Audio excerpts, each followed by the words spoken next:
Ruth Chapter 1. In the days when the judges ruled, there was a famine in the land, and a man from Bethlehem in Judah, together with his wife and 2 sons, went to live for a while in the country of Moab. The man's name was Elimelech, his wife's name Naomi, and the names of his 2 sons were Mahlon and Chilion. They were Ephrathites from Bethlehem, Judah, and they went to Moab and lived there. Now Elimelech, Naomi's husband, died, and she was left with her 2 sons. They married Moabite women, one named Orpah and the other Ruth.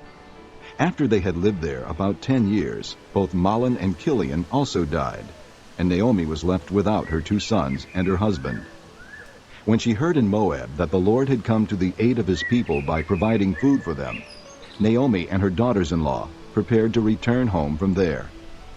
With her 2 daughters-in-law, she left the place where she had been living and set out on the road that would take them back to the land of Judah. Then Naomi said to her 2 daughters-in-law, "Go back, each of you, to your mother's home. May the Lord show kindness to you, as you have shown to your dead and to me. May the Lord grant that each of you will find rest in the home of another husband." Then she kissed them, and they wept aloud and said to her, "We will go back with you to your people." But Naomi said, "Return home, my daughters. Why would you come with me? Am I going to have any more sons who could become your husbands? Return home, my daughters. I am too old to have another husband. Even if I thought there was still hope for me, even if I had a husband tonight and then gave birth to sons, would you wait until they grew up? Would you remain unmarried for them? No, my daughters. It is more bitter for me than for you, because the Lord's hand has gone out against me." At this they wept again. Then Orpah kissed her mother-in-law goodbye, but Ruth clung to her. "Look," said Naomi. "your sister-in-law is going back to her people and her gods. Go back with her." But Ruth replied, "Don't urge me to leave you or to turn back from you. Where you go, I will go, and where you stay, I will stay. Your people will be my people, and your God, my God. Where you die, I will die, and there I will be buried. May the Lord deal with me, be it ever so severely, if anything but death separates you and me." When Naomi realized that Ruth was determined to go with her, she stopped urging her. So the 2 women went on until they came to Bethlehem. When they arrived in Bethlehem, the whole town was stirred because of them, and the women exclaimed, "Can this be Naomi?" "Don't call me Naomi," she told them. "Call me Mara, because the Almighty has made my life very bitter. I went away full, but the Lord has brought me back empty. Why call me Naomi? The Lord has afflicted me. The Almighty has brought misfortune upon me." So Naomi returned from Moab, accompanied by Ruth the Moabitess, her daughter-in-law, arriving in Bethlehem as the barley harvest was beginning. Chapter 2. Now Naomi had a relative on her husband's side from the clan of Elimelech, a man of standing, whose name was Boaz. And Ruth the Moabitess said to Naomi, "Let me go to the fields and pick up the leftover grain behind anyone in whose eyes I find favor." Naomi said to her, "Go ahead, my daughter." So she went out and began to glean in the fields behind the harvesters. As it turned out, she found herself working in a field belonging to Boaz, who was from the clan of Elimelech. Just then Boaz arrived from Bethlehem and greeted the harvesters. "The Lord be with you." "The Lord bless you," they called back. Boaz asked the foreman of his harvesters. "Whose young woman is that?" The foreman replied, "She is the Moabitess, who came back from Moab with Naomi. She said, 'Please let me glean and gather among the sheaves behind the harvesters.'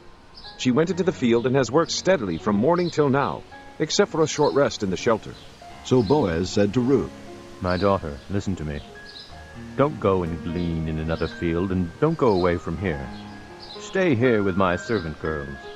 Watch the field where the men are harvesting, and follow along after the girls. I've told the men not to touch you. And whenever you are thirsty, go and get a drink from the water jars the men have filled."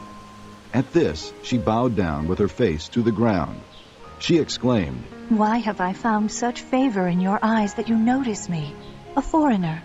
Boaz replied, "I've been told all about what you have done for your mother-in-law since the death of your husband, how you left your father and mother and your homeland and came to live with the people you did not know before. May the Lord repay you for what you have done. May you be richly rewarded by the Lord, the God of Israel, under whose wings you have come to take refuge. May I continue to find favor in your eyes, my lord, she said. You have given me comfort and have spoken kindly to your servant, though I do not have the standing of one of your servant girls. At mealtime, Boaz said to her, Come over here. Have some bread, and dip it in the wine vinegar. When she sat down with the harvesters, he offered her some roasted grain. She ate all she wanted and had some left over. As she got up to glean, Boaz gave orders to his men.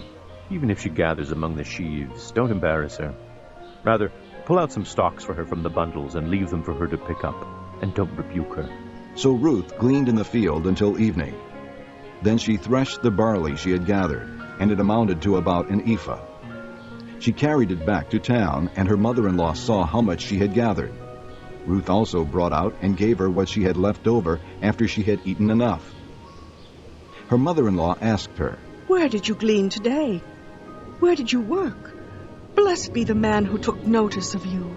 Then Ruth told her mother-in-law about the one at whose place she had been working. The name of the man I worked with today is Boaz, she said. The Lord bless him. Naomi said to her daughter-in-law. He has not stopped showing his kindness to the living and the dead. She added, That man is our close relative. He is one of our kinsman redeemers. Then Ruth the Moabitess said, He even said to me, Stay with my workers until they finish harvesting all my grain. Naomi said to Ruth, her daughter-in-law, It will be good for you, my daughter, to go with his girls, because in someone else's field you might be harmed. So Ruth stayed close to the servant girls of Boaz to glean until the barley and wheat harvests were finished, and she lived with her mother-in-law. Chapter 3. One day, Naomi, her mother-in-law, said to her, My daughter, should I not try to find a home for you, where you will be well provided for? Is not Boaz, with whose servant girls you have been, a kinsman of ours? Tonight he will be winnowing barley on the threshing floor. Wash and perfume yourself, and put on your best clothes. Then go down to the threshing floor, but don't let him know you are there until he has finished eating and drinking. When he lies down, note the place where he is lying. Then go and uncover his feet and lie down. He will tell you what to do. I will do whatever you say, Ruth answered. So she went down to the threshing floor and did everything her mother-in-law told her to do. When Boaz had finished eating and drinking and was in good spirits, he went over to lie down at the far end of the grain pile. Ruth approached quietly, uncovered his feet, and lay down.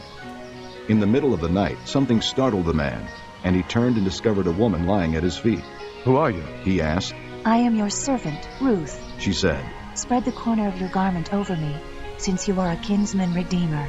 The Lord bless you, my daughter. He replied, This kindness is greater than that which you showed earlier. You have not run after the younger men, whether rich or poor. And now, my daughter, don't be afraid. I will do for you all you ask. All my fellow townsmen know that you are a woman of noble character. Although it is true that I am near of kin, there is a kinsman redeemer nearer than I. Stay here for the night, and in the morning if he wants to redeem, good, let him redeem. But if he is not willing, as surely as the Lord lives, I will do it. Lie here until morning. So she lay at his feet until morning, but got up before anyone could be recognized. And he said, Don't let it be known that a woman came to the threshing floor. He also said, Bring me the shawl you are wearing and hold it out. When she did so, he poured into it 6 measures of barley and put it on her. Then he went back to town. When Ruth came to her mother-in-law, Naomi asked, How did it go, my daughter? Then she told her everything Boaz had done for her, and added, He gave me these 6 measures of barley, saying, Don't go back to your mother-in-law empty-handed. Then Naomi said, Wait, my daughter, until you find out what happens, for the man will not rest until the matter is settled today.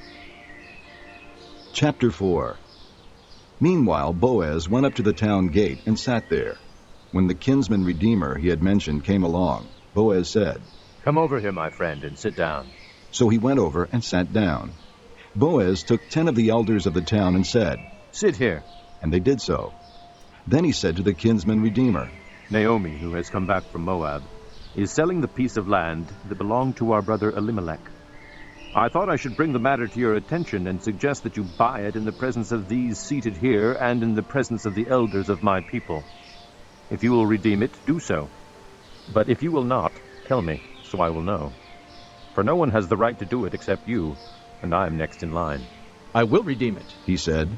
Then Boaz said, On the day you buy the land from Naomi and from Ruth the Moabitess, you acquire the dead man's widow, in order to maintain the name of the dead with his property. At this, the kinsman redeemer said, Then I cannot redeem it, because I might endanger my own estate. You redeem it yourself. I cannot do it. Now in earlier times in Israel, for the redemption and transfer of property to become final, one party took off his sandal and gave it to the other. This was the method of legalizing transactions in Israel. So the kinsman redeemer said to Boaz, Buy it yourself. And he removed his sandal.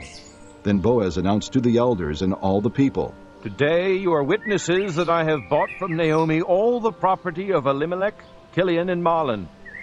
I have also acquired Ruth the Moabitess, Mahlon's widow, as my wife, in order to maintain the name of the dead with his property, so that his name will not disappear from among his family or from the town records. Today you are witnesses. Then the elders and all those at the gate said, We are witnesses. May the Lord make the woman who is coming into your home like Rachel and Leah, who together built up the house of Israel. May you have standing in Ephrathah and be famous in Bethlehem. Through the offspring the Lord gives you by this young woman, may your family be like that of Perez, whom Tamar bore to Judah. So Boaz took Ruth, and she became his wife. Then he went to her, and the Lord enabled her to conceive, and she gave birth to a son. The women said to Naomi, Praise be to the Lord, who this day has not left you without a kinsman redeemer. May he become famous throughout Israel. He will renew your life and sustain you in your old age. For your daughter-in-law, who loves you and who is better to you than 7 sons, has given him birth.